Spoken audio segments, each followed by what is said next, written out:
Assalamu alaikum friend and viewers, I hope all are fine. This is Mubashir Iqbal, Advocate High Court, Motivational Speaker and Communication Skills Trainer. Series of legal lectures के अंदर जो हमारा आज का topic है वो बहुत मशहूर, बहुत दिलचस्प और इंटरेस्टिंग टॉपिक है। अगर इस प्रिंसिपल को, इस थ्योरी को किसी भी जुर्म को करने से पहले अगर आप एप्लीकेबल कर लेते हो अपने ऊपर, तो ना सिर्फ आप बाइज्जत बरी हो जाओगे, आपको उस जुर्म के ऊपर सज़ा भी नहीं मिलेगी। जितने भी पाकिस्तानीज़ हैं, मुस्लिम हैं, वो एक केस को बड़े अच्छे से जानते होंगे, जिस केस को हमारे बहुत बड़े लीडर कायदे आज़म मोहम्मद अली जिन्ना ने डील किया। और उस केस के अंदर जो मरकज़ी मुल्ज़म था उसका नाम था गाजी इल्मदीन शहीद। जी हाँ, इसी एक प्रिंसिपल को लेकर जिन्ना साहब ने गाजी इल्मदीन शहीद को ऑलमोस्ट छुड़वा भी लिया था, ऑलमोस्ट बरी करवा लिया था। लेकिन चूंकि गाजी इल्मदीन शहीद साहब का कन्फेशन रिकॉर्ड हो चुका था, तो लिहाजा ये प्रिंसिपल एप्लीकेबल नहीं हुआ। मीनिंग, मतलब ये है कि अगर ये प्रिंसिपल आप कत्ल करने से पहले, कोई भी घिनौना जुर्म करने से पहले एप्लीकेबल कर लेते हो, सिर्फ आप उस जुर्म का खुद से इकबाल ना करो, उस जुर्म को खुद से कबूल ना करो, तो आपको दुनिया की कोई भी ताकत सजा नहीं दे सकती। जी हाँ, आपने सही सुना, दुनिया की कोई भी ताकत आपको मुल्ज़म नहीं ठहरा सकती, आपको सजा नहीं दे सकती। गाजी इल्मदीन शहीद साहब के केस में भी कुछ ऐसा ही हुआ। जब सेशन कोर्ट ने गाजी साहब को सजाए मौत दी, मोहम्मद अली जिन्ना ने इस केस को लड़ने का फैसला किया और वो हाई कोर्ट के डिविजनल बेंच के पास किए, जहां पर इस केस की इनिशियल हियरिंग हुई।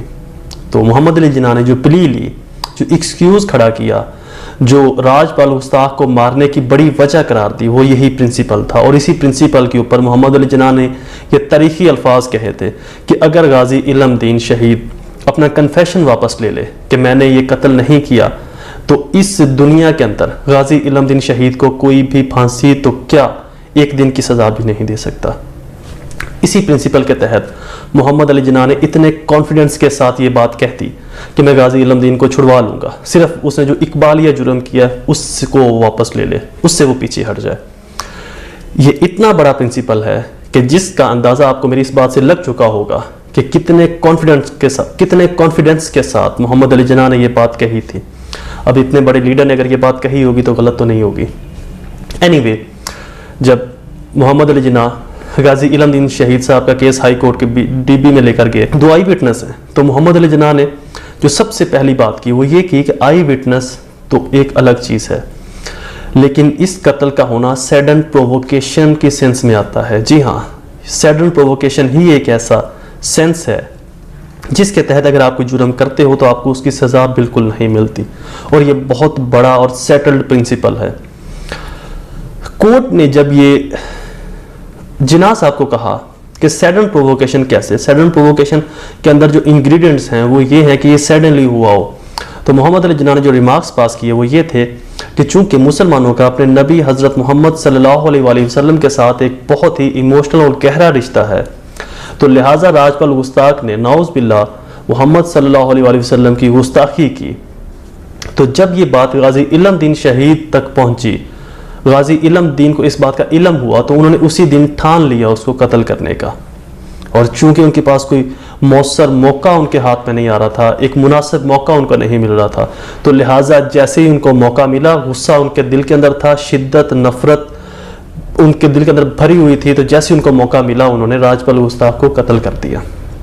सडन प्रोवोकेशन एक ऐसा प्रिंसिपल है, एक ऐसी टर्मिनोलॉजी है, अगर जुर्म करने से पहले आप इसको एप्लीकेबल कर देते हो तो दुनिया की कोई भी ताकत आपको सज़ा नहीं दे सकती। बट ये बहुत सख्त एप्लीकेबल होता है, इसकी जो टर्म्स एंड कंडीशन है, इसके जो इसेंशियल इंग्रेडिएंट्स है वो बहुत टफ हैं, उनको प्रूफ करना, उनको साबित करना भी उतना ही मुश्किल है। अब चलते हैं सडन प्रोवोकेशन की तरफ।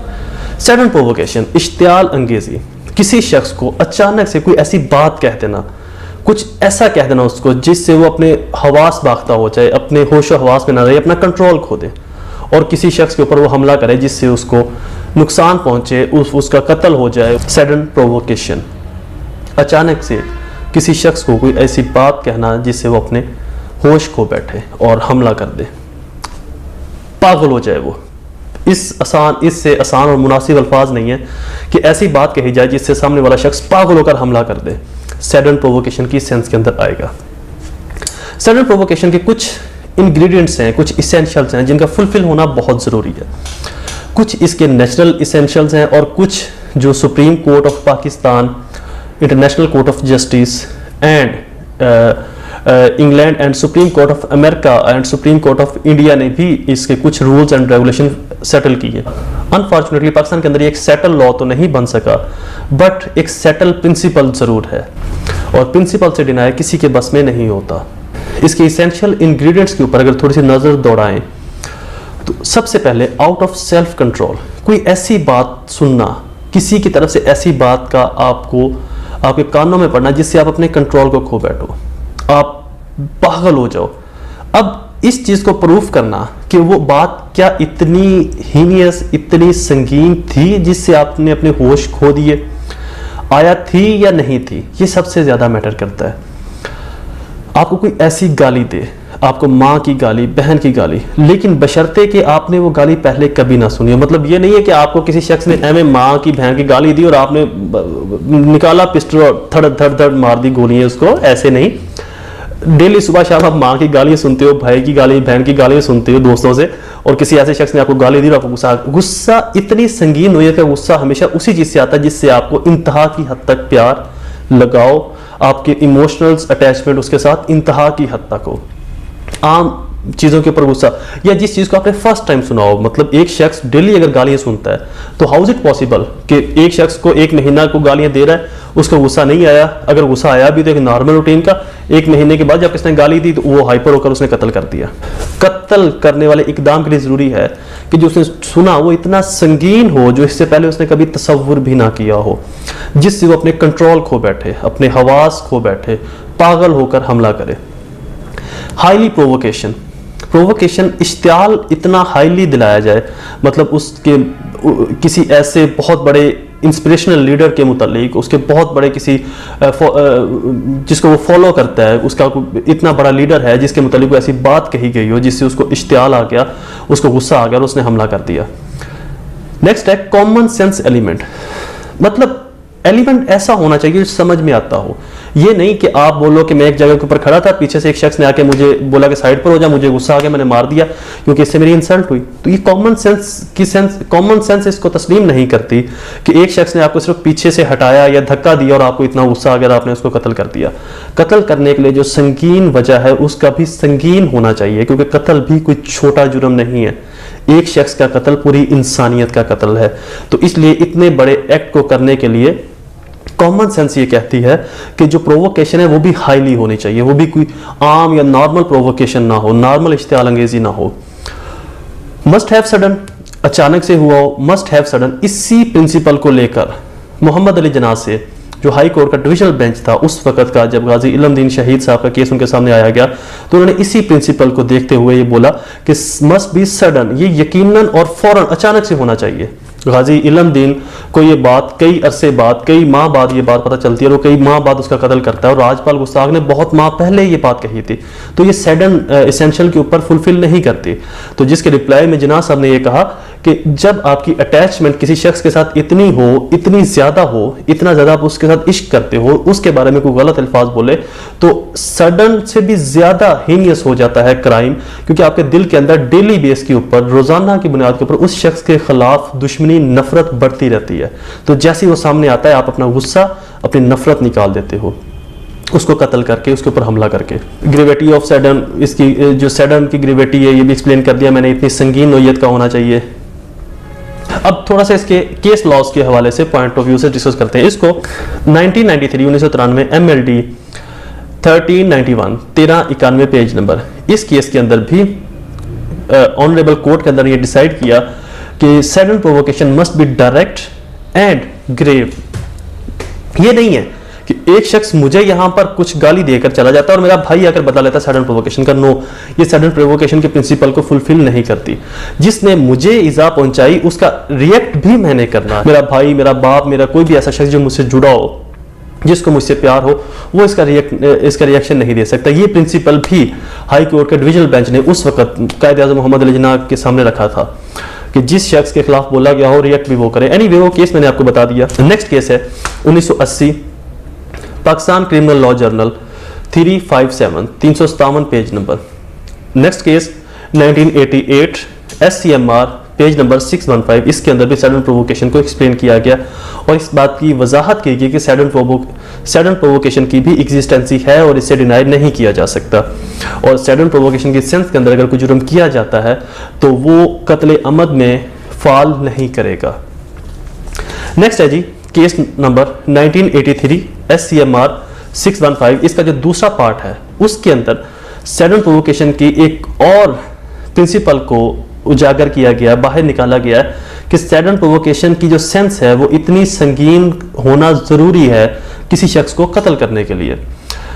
इसी केस के अंदर 1988 SCMR 615 पेज नंबर के अंदर 1986 का है। एक शख्स को किसी दूसरे शख्स ने किसी पॉलिटिकल लीडर का चमचा बोल दिया, सिर्फ चमचा बोल दिया। चमचा बोलने पर कातिल ने मकतूल को, उसके पास पिस्टल था, उसने फायर मारे और जान से मार दिया। वेपन, डेडली वेपन के साथ उसने उसका कत्ल कर दिया। सेशन कोर्ट के अंदर सडन प्रोवोकेशन की सेंस के अंदर उसने ये प्रूफ किया और सेशन कोर्ट ने उसको बरी कर दिया। हाई कोर्ट के अंदर केस किया और हाई कोर्ट ने भी उसको ऑलमोस्ट बरी कर दिया। तो देन ये केस गया सुप्रीम कोर्ट के पास। सुप्रीम कोर्ट ने ये एनालाइज किया कि चमचा इतनी बड़ी बात नहीं, ये इतनी बड़ी वजह नहीं है किसी को कत्ल करने की।